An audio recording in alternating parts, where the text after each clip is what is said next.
Salut à toi futur motion designer, c'est Alban, formateur en motion design, et dans cette vidéo je voulais aborder quelques points pour devenir motion designer. Donc je voulais te parler de mon parcours, quelles études j'ai faites, quelles erreurs j'ai commises et bien sûr les 3 points essentiels pour vivre du motion design. Donc on commence tout de suite avec mon histoire. Qui je suis Alban, si tu ne me connais pas encore. Si c'est la première fois que tu viens sur ma chaîne, et je suis motion designer freelance et je suis formateur en motion design. Donc j'aide les autres, ceux qui veulent devenir motion designer, qui sont intéressés par l'univers du graphisme et du motion design, à devenir eux-mêmes motion designer, que ce soit en freelance ou en tant que salarié. Alors comment je suis devenu motion designer freelance? Alors j'ai commencé à plonger dans l'univers du graphisme quand j'ai commencé mon bac pro production graphique. Quand je suis rentré en seconde, je suis tombé là-dedans et voilà, ça m'a plu, mais c'était pas trop mon truc. En fait, c'était de la PAO, donc la publication assistée par ordinateur, et en fait on devait reproduire en fait des mises en page de magazines, etc., et c'était pas du tout intéressant. Mais l'univers du graphisme, des typographies, du design tout court m'intéressait, et du coup j'ai voulu poursuivre là-dedans. Donc une fois que j'ai obtenu mon bac pro de production graphique, et j'ai cherché une école supérieure après le bac, et je suis tombé sur une école de design à Paris qui avait ouvert une filière en motion design, et c'était quelque chose dans lequel je voulais vraiment m'y plonger parce que voilà, ça m'intéressait, le motion design, et plus la vidéo que les trucs fixes sur papier comme font les graphistes en fait. Du coup je suis allé en rendez-vous à cette école, on a signé un contrat, je me suis inscrit, et 2 jours après, j'ai eu rendez-vous chez le banquier pour faire un prêt étudiant de près de 20 000 € pour suivre cette licence. Alors là, c'est la première erreur que j'ai commise. En fait, le problème, c'est que si tu veux faire de grandes études, tu vas devoir emprunter beaucoup d'argent. Sur le moment, on s'en fiche un peu parce qu'on n'est pas encore en train de rembourser le prêt. Mais moi, là, j'ai fini ma licence, je suis freelance depuis 3, bientôt 4 ans, et en fait là j'ai commencé à rembourser ce fameux prêt de 20 000 €, et je peux dire que c'est pas très agréable de rembourser 20 000 €. Ça fait des mensualités de 450 € par mois, et si tu peux éviter ça, ce serait cool. Et si tu pouvais apprendre le motion design par toi-même, que ce soit de chez toi, sur internet ou ailleurs, sans payer cette somme-là, ce serait super intéressant pour toi, parce qu'au final, ce que j'ai appris en licence,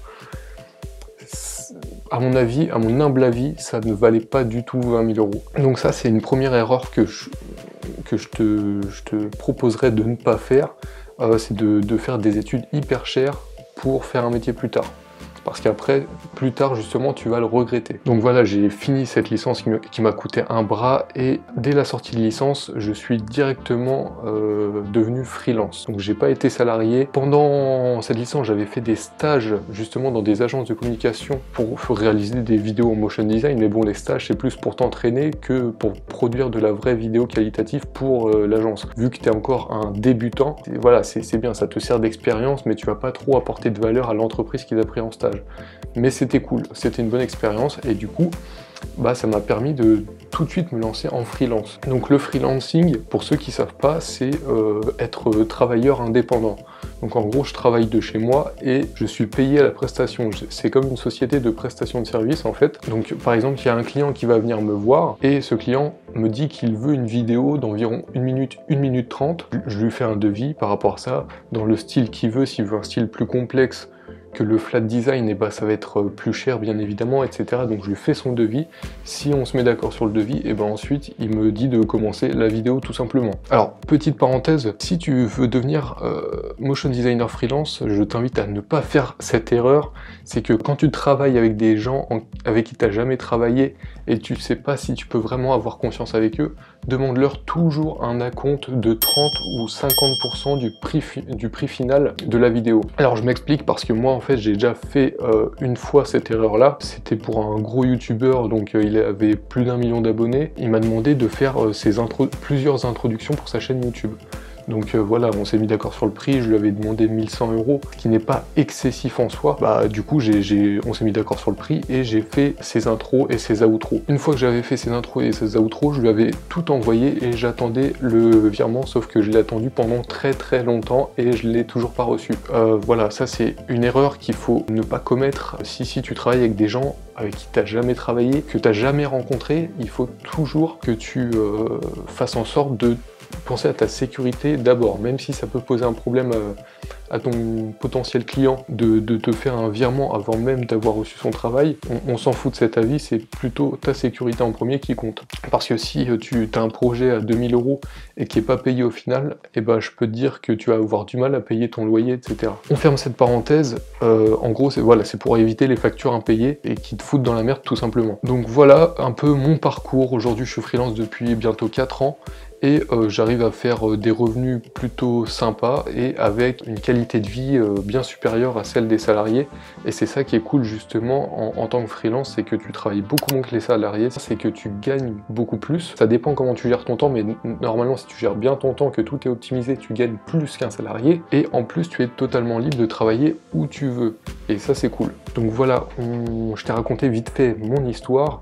Et maintenant je vais te dire 3 points pour que toi à ton tour tu deviennes motion designer assez facilement. Le premier point pour que tu deviennes motion designer, dans ce premier point il va y avoir 3 points différents. Le premier, ça va être de créer une propre créativité. En fait, il va pas falloir que tu copies d'autres personnes ou que tu n'aies pas ton propre style, parce que le problème c'est que tu ne pourras pas vraiment vendre des prestations chères à tes clients si tu n'as pas de créativité.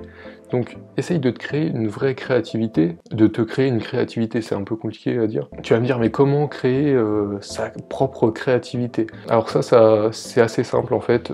Au début tu t'inspires des gens, des artistes, des graphistes, des motion designers, tu t'inspires de tout le monde, tu prends du coup tout ce que tu as vu et tu secoues ta tête et tu fais comme un shaker en fait et il sort ta propre créativité au bout d'un moment. C'est pour ça en fait il faut que tu t'inspires de tout ce qui t'entoure au niveau du graphisme et du design. Et au bout d'un moment tu créeras ton propre style, tu auras ta propre créativité. Le deuxième point, ça va être de maîtriser le premier logiciel indispensable au motion designer, ça va être Adobe Illustrator. Alors Illustrator, qu'est-ce que c'est? Si tu ne connais pas, c'est un logiciel pour dessiner en gros. Là tu es en train de te dire, mais moi je veux savoir comment devenir motion designer, pas savoir comment devenir illustrateur. Il faut que je t'explique avant, c'est que motion design, si on traduit en français, c'est dessin en mouvement. Et dans dessin en mouvement, il y a dessin, et dessin, c'est tout ce qui se passe avant l'animation du dessin. Et du coup, ce dessin, tu vas le réaliser sur le logiciel Illustrator de la suite Adobe. Du coup, ce logiciel va absolument falloir que tu le gères, que tu le maîtrises un minimum pour pouvoir faire des choses créative et pour que tu puisses créer des personnages, que tu puisses créer des mises en page sympas, que tu aies des bons choix de couleurs, le design global de tes illustrations, faut qu'elles soient sympas pour que le rendu final de la vidéo en motion design soit sympa. Et du coup, le dernier point de ce premier point, c'est aussi de maîtriser le deuxième logiciel indispensable au motion designer, c'est After Effects. Si tu ne connais pas After Effects, enfin ça m'étonnerait si tu es sur cette vidéo, mais je vais quand même te le dire, en gros c'est le logiciel de la suite Adobe qui va te permettre d'animer tes illustrations. Donc tu peux faire des animations d'illustration, mais tu peux faire plein d'autres choses en fait. Tu peux faire aussi de l'animation 3D, tu peux faire des effets spéciaux, c'est pour ça que ça s'appelle After Effects à la base, mais voilà, c'est un logiciel absolument indispensable et il faut que tu le maîtrises pour devenir motion designer. Donc il faut que tu maîtrises ta propre créativité, donc il faut que tu aies ta propre créativité, il faut que tu maîtrises le logiciel Illustrator et il faut que tu maîtrises le logiciel After Effects. Donc une fois en gros que tu vas savoir créer une vidéo de A à Z, il va falloir que soit tu trouves un emploi, soit tu trouves des clients pour rémunérer ton temps tout simplement. Comment devenir freelance? C'est assez simple, tu as plusieurs points pour gagner ta vie en tant que freelance. c'est déjà trouver des clients, donc ça c'est le plus important. Fidéliser tes clients une fois que tu les as trouvés pour avoir des revenus plus récurrents et avoir du travail tous les mois, parce que si tu chopes un client, que tu lui vends une prestation mais qu'il n'est pas fidélisé et qu'il va voir ailleurs pour la future prestation en motion qu'il voudra, ce sera un client de perdu et du coup bah tes revenus ils vont être totalement en dents de scie en fait. Donc voilà, trouve des clients, fidélise-les avec des prestations en motion design avec de belles vidéos. Donc il faut que tu fasses de belles vidéos à ces clients et je t'assure qu'ils jamais ils iront voir ailleurs. Et du coup le deuxième point pour gagner sa vie en tant que motion designer, bah, ça peut être aussi, hormis les freelances, de trouver un emploi. Donc si tu veux trouver un emploi, tu fais comme tout autre job, c'est-à-dire que tu vas tout simplement soit à Pôle emploi, soit tu vas démarcher directement, enfin tu vas pas démarcher mais tu vas postuler dans les agences de communication ou dans les studios de motion design et tu vas déposer un CV, une lettre de motivation. Je vais pas tout te raconter comment trouver un emploi, tu sais sûrement comment on trouve un emploi, c'est pas si compliqué. Et le dernier point, c'est l'un des points les plus importants quand tu es motion designer, c'est simplement pour dire qu'il faut pas que tu abandonnes. Au début, quand tu vas commencer le freelancing ou même avant, quand tu vas apprendre les logiciels de motion design comme Illustrator ou After Effects, et va pas falloir que tu te décourages parce que c'est soi-disant trop compliqué. Bien sûr au début ça va être compliqué parce que c'est des logiciels quand même professionnels qui peuvent être gérés que par des pros entre guillemets. Moi au début je faisais des vidéos dégueulasses et aujourd'hui je vis très bien du motion design. Bien sûr mes vidéos elles sont plus dégueulasses aujourd'hui parce que sinon j'aurais pas des clients qui viendraient toujours vers moi pour que je leur fasse des vidéos, c'est logique. Mais faut que tu te dises qu'au début c'est toujours un peu compliqué. Pour te donner un exemple, c'est au début quand j'ai commencé le motion design, le premier mois où j'ai eu une affaire, enfin un contrat, une vidéo à faire d'2 minutes 30 à l'époque c'était, et j'avais facturé cette vidéo 1150 €. Et j'avais mis 3 semaines à réaliser cette fucking vidéo, donc c'est énorme 3 semaines pour réaliser une vidéo de 2 minutes 30 en tant que motion designer. Mais encore une fois, j'ai été débutant, je commençais à maîtriser à peu près les logiciels, mais j'étais pas tout à fait à l'aise et du coup forcément j'ai mis plus de temps. Aujourd'hui, une vidéo que je facture en moyenne 1500 €, elle va me prendre maximum 4 ou 5 jours, grand maximum. Donc je te laisse imaginer si je fais des mois pleins.